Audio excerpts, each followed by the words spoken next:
오늘 함께 나눌 말씀 마태복음 5장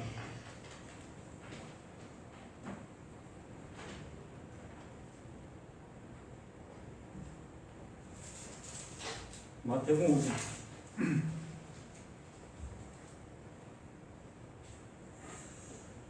3절 한 말씀만 합독합니다.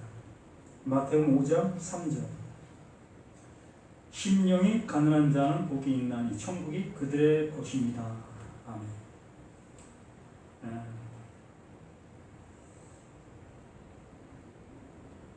분명하게 우리에게 말씀해 주시는 그 모습이 심령이 가난한 자가 복이 있다. 또 복이 있는 자가 심령이 가난한 자다. 그것의 결과가 천국이 그들의 것이 된다.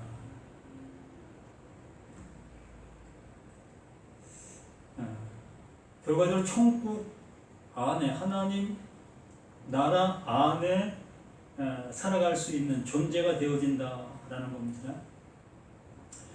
이 대한민국 이 시민권을 갖게 된 그 모습은 우리 부모가 대한민국 시민이었고, 그러므로 인해서 내가 태어나게 되어지니까 나는 자연적으로 대한민국 시민이 되어지게 된 거지요. 이와 똑같은 그 모습으로 하나님께서 말씀해 주시는 이 약속의 모습이 복이 있는 자, 바로 예수 그리스도가 나의 구주가 되어지시게 되어지면 곧 나는 하나님의 백성, 하나님의 자녀가 되어지는 거다. 이것이 천국을 소유한 자가 된 거다라고 말씀해 주시는 그 모습인 겁니다.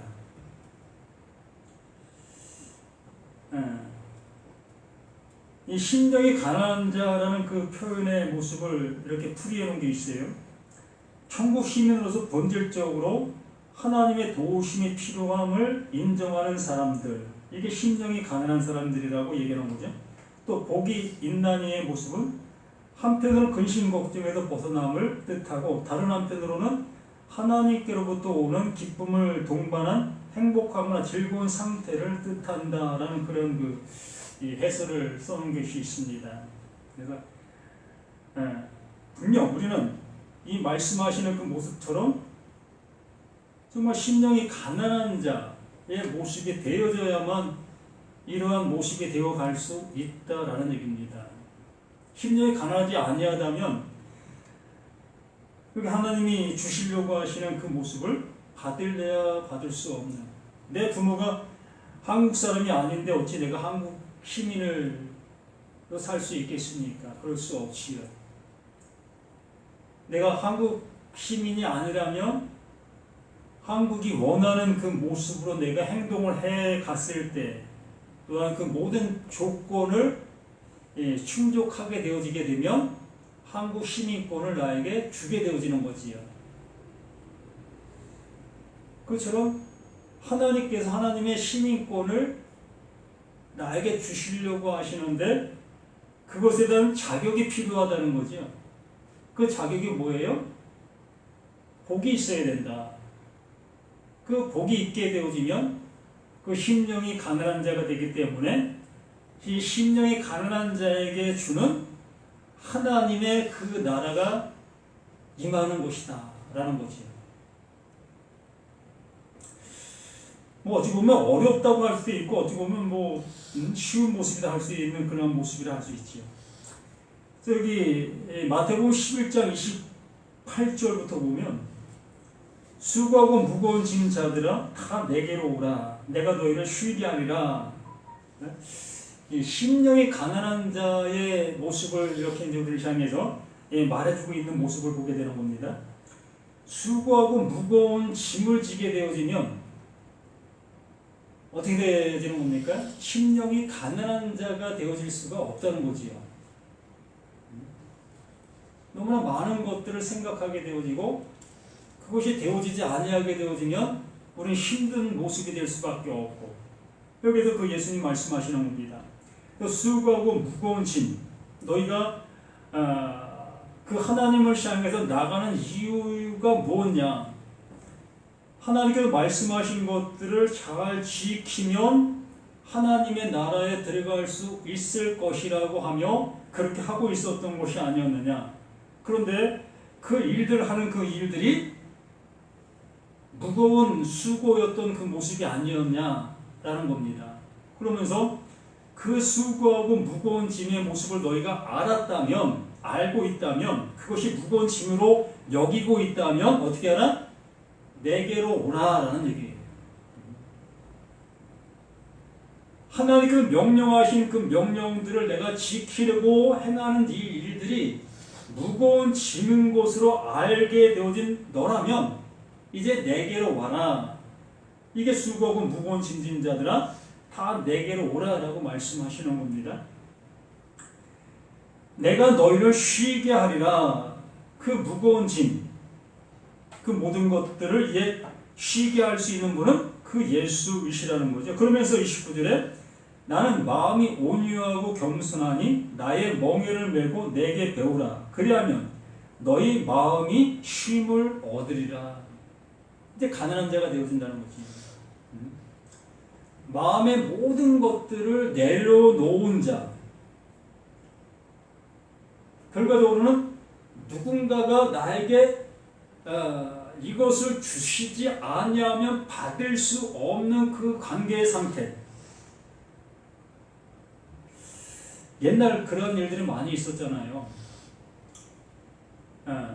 어머니가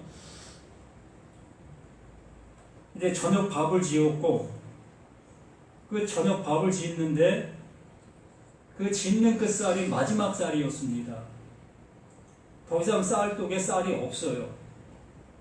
바가지 소리가 정말로 박박 나는 그 모습으로 그 항아리를 긁어서 밥을 지었습니다. 전 그러한 소리를 들었어요.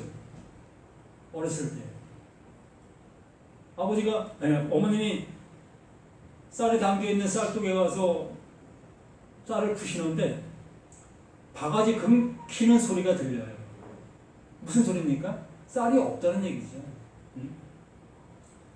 이렇게 쌀독에서 쌀을 바닥을 긁는 그 모습으로 이제 마지막 저녁밥을 지어서 가족들과 함께 이렇게 맛있게 먹습니다. 그 어머니는 어떻게 했을까요? 그 어머니의 마음은 그 자식들이 그 밥 먹는 모습을 보시고 또 남편이 밥 먹는 모습을 보았고 이러한 모습을 보고 있으면서도 한쪽엔 마음이 어떻게 했어요? 너무 힘들지요. 내일 아침은 어떻게 하지? 내일 아침은 어떻게 하지? 이 마음이 그 어머니의 그 마음 속에 너무나 큰 무거운 짐으로 존재하고 있는 겁니다. 이걸 겪어보지 않은 사람들은 못 느껴요. 저도 그걸 못 느꼈습니다. 왜요? 저는 그냥 주시면 먹는 그 입장 속에 있었기 때문에.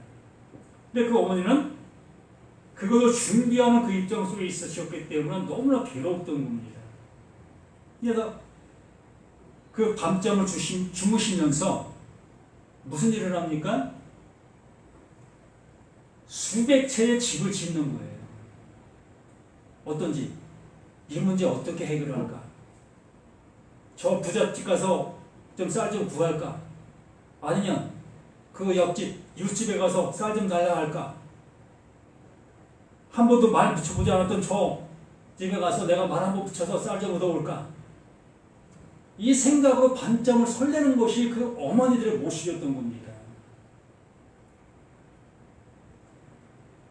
가난한 자가 바로 이런 모습들이 있었던 거예요. 누군가가 쌀을 주지 아니하면 내 가족 전체가 굶어야 되는 그 모습에 그 상태가 가난한 자의 모습인 거예요. 그런데 이제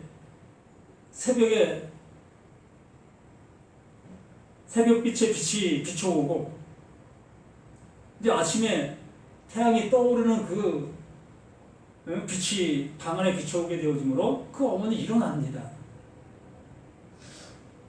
안 일어나실 수가 없는 거예요. 그래서 새벽같이 일어나셔서 그 동네 한 바퀴를 도시는 거예요. 무엇 하시려고? 그 쌀 구하려고. 저희 부모님 세대는 이렇게 살아오셨고 자식들을 이렇게 키웠어요. 근데 자식들은 전혀 그것을 모르는 거지. 저도 뭐 알 수 있었겠습니까?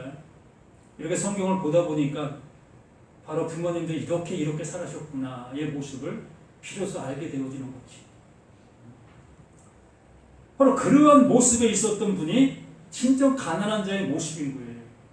그랬을 때에 어느 한 집에서 저희 어머님의 그 사정을 아시고 선뜻 뒤지에서 쌀을 꺼내서 건네주시는 그 고마운 그 손길, 그 어머니는 어떻겠어요?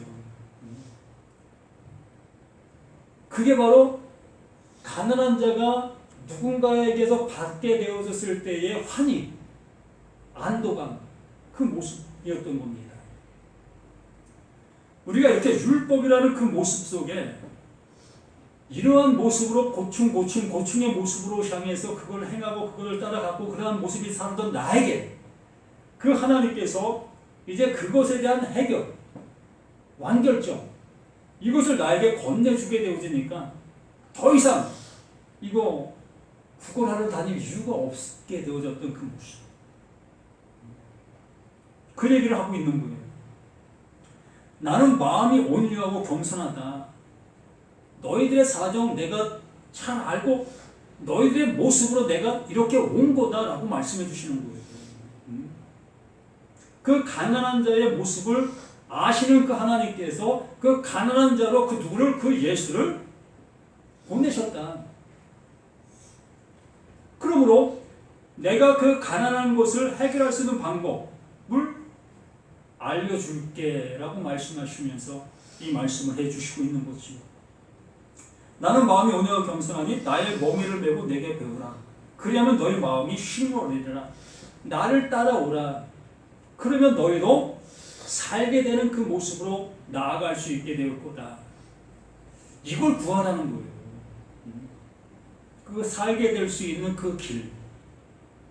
이것을 구하는 자가 이것이 바로 복이라는 겁니다.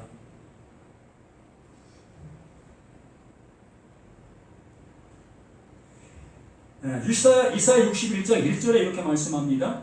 주 여호와의 영이 내게 내리셨으니, 이제 여호와의 영, 하나님의 말씀이 어떠하다는 것을 알려주고 계시는 그 영, 진리의 영이죠. 진리의 영이 그 이사야에게 임했습니다. 이는 여호와께서 내게 기름을 부으사, 그 영이 내려진 것을 뭐라고 합니까? 기름이 부어졌다라고 얘기를 하는 거예요. 기름을 부으사 가난한 자에게 아름다운 소식을 전하게. 그 기름이 부어졌는데 하나님께서 알려주시는 내용이 뭐다? 가난한 자에게 아름다운 소식을 전하는 거라는 거예요. 이게 하나님께서 자신에게 하나님 말씀을 알아볼 수 있도록 해주신 모습이라는 겁니다.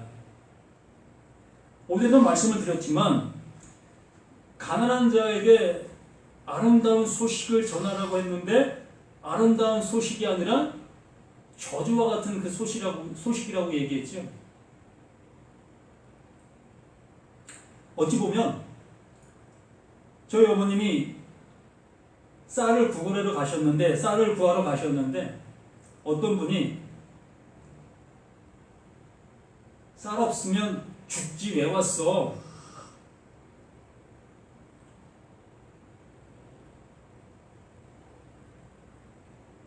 이런 소리 하신 분이 있을까요?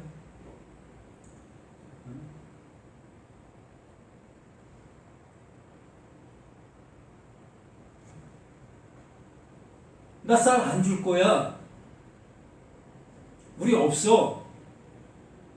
좋은 말로 표현하는 거예요. 좋은 말로, 저에게 쌀이 없네요. 이건 좋은 말로 표현하는 거예요. 이걸 나쁜 말로 표현하면 너 왜 왔어? 쌀 없으면 죽지 왜 왔어? 이 얘기와 똑같다는 얘기입니다. 그러나 거기에 굴하지 아니하고 또 구하러 가야 될 그 어머니의 모습인 거예요. 우리들에게도 내가 율법 하나를 실천했습니다. 그 율법을 실천하다 보니까 그 율법이 내게 잘 되어지네. 그래서 또 다른 율법을 또 실천합니다. 그걸 하다 보니까 또 이건 잘 안 되네. 그래서 그거 하려고 발버둥 치지요. 발버둥 치는데 거기서 말씀하는 그 말씀이 뭐라고 하냐면 너 그거 못하는 거야. 너 그거 할 수 없는 거야. 너 왜 지금 하려고 그래? 그 얘기를 하고 있다는 거예요. 그 얘기를 듣고 우리는 어떤 모습이 돼야 되겠냐. 그럼 뭐 어떻게 하라고요? 이 모습이 돼야 될 거 아니에요. 그럼 나보고 어떻게 하라고요?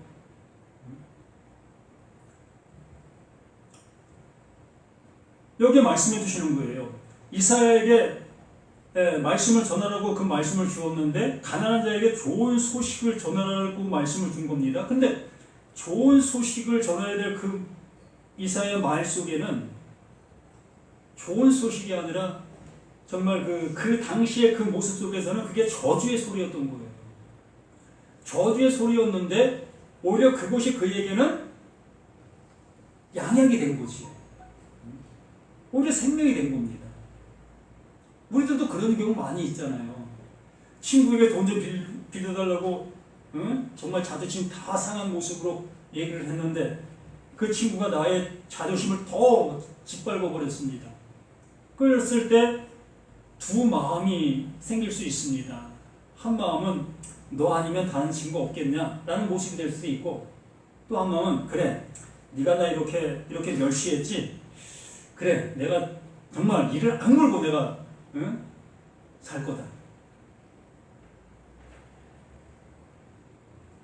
그러면 그 친구로 인해서 내가 어떻게 된 거예요?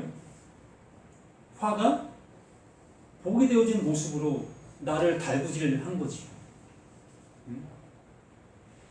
우리 자신들이 어떠한 모습에 서 있느냐가 그만큼 이 세상사의 모습이 바뀌어질 수 있다는 거예요. 세상상 그렇게 해 나가는 거지. 그냥 좌절해서 멈춰있는 그 모습이 아니라 정말 부딪히면 부딪힐수록 더욱더 강한 자의 모습으로 나아가야 될 것이 우리들의 세상사의 모습인 거예요. 이 성경에서 말하고자 하는 그 내용과는 맞지 않는 그러한 모습이지만, 이렇게 하나님께서 내게 주시고자 하시는 이 모든 것들을 내가 할 수 없는 그 모습인 것을 비로소 알게 될 때에 그 하나님만이 하시는 그 일을 나에게 은혜로 주시는 그 모습을 이렇게 말씀해 주시는 겁니다. 실제적으로 그 당시에 이사야를 통해서 그들에게 화를 전하는 그 모습이었던 그 모습이 그 당시에는 화였지만 그 시간이 흐른 뒤에는 그것이 그들에게 복이 되었던 그 모습이 되어진 그 모습, 이걸 우리에게 교훈으로 말씀해 주시는 거예요. 지금 현재 그 예수를 통해서 내가 화를 입게 되어지는 그 모습이 그 하나님의 나라가 임할 때는 나에게 더욱더 그것이 복이 되어지는 모습으로 나타나게 될 것이라는 것을 이렇게 그 예수님께서 산상수훈을 통해서 말씀해 주시는 겁니다. 그래서 심령이 가난한 자는 복이 있나니 천국이, 바로 그러한 자들에게만 그 천국이 주어진다. 정말 배고픔이 있는 그들에게 누군가의 도움이 그렇게 절실히 나에게 주어지는 그 모습을 알게 된 그 모습, 이것이 하나님 주시는 선물이라는 것을 우리에게 알려주시고 있는 그 모습이라는 것을 기억해 주시길 바랍니다. 그러므로 우리 모두가 하나님이 주시지 아니하시면 그 나라는 어떠한 모습으로도 갈 수 없다는 것을 명확하게 우리가 아셔서 그 하나님이 주시는 그 은혜를 잊고 나아가는 우리 모두가 되시기를 예수님 이름으로 부탁을 드립니다. 아버지가 주시려고 하시는 이 큰 은혜를 다시 한번 인간사의 모든 모습을 통해서 한번 생각해 보았습니다. 아버지 하나님, 그 어미의 마음이 어떠한지의 모습이 우리들에게 얼마나 전달되어졌고 간직하고 있는가 다시 한번 생각해 보게 됩니다. 진짜 우리가 하나님 앞에 구하고 찾고 두드리는 그 마음의 모습이 이러한 모습이었는가를 다시 한번 생각하며 우리의 절실함과 그거 없이는 안 되어지는 그러한 모습으로 그 하나님께 구하고 찾고 두드리는 우리 모두가 되어져 갈 수 있도록 아버지 도와주시옵소서. 또다시 우리는 세상을 향해서 발걸음을 내놓을 수밖에 없는 우리 자신들이 오니 아버지 하나님, 이 세상 속에서 우리 모두가 더욱더 굳건하게 잘 살아가게 도와주시고 모든 사람들에게 함께 승리의 개가를 부르는 우리 모두가 될 수 있도록 도와주시옵소서. 함께 두시는 예수 그리스도 이름으로 간절히 기도드립니다. 아멘. 하늘에 계신 우리 아버지여, 이름이 거룩히 여길 받으시오며 나라의 마옵시며 뜻이 하늘에서 이루어진 것 같이 땅에서도 이루어지리이다. 오늘 우리에게로 올 양식을 주옵시고 우리가 우리에게 죄진 자를 사하여 준 것 같이 우리 죄를 사하여 주옵시고 우리를 시험에 들게 하지 말게 하옵시고 다만 악에서 구하옵소서. 대개 나라와 권세와 영광이 아버지께 영원히 있사옵나이다. 아멘.